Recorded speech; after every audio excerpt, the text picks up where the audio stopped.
Hey everybody, this is a quick video in case you want to do a hard reset on your Anker SoundCore Liberty Air 2 wireless Bluetooth earbuds.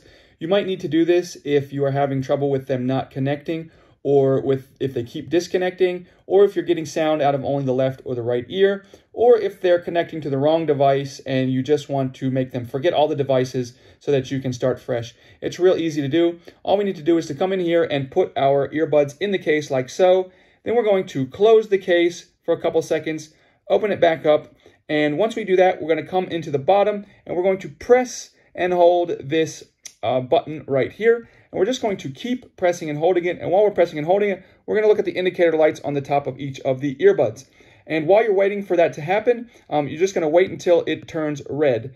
And while you're waiting for that to happen, if you're interested in getting a credit card, Chase is giving away $200 just for signing up for a credit card. I'll put a link in the description. But anyways, once these earbuds start blinking red 3 times each, then the reset is complete and you can repair these earbuds like new with any device you wish.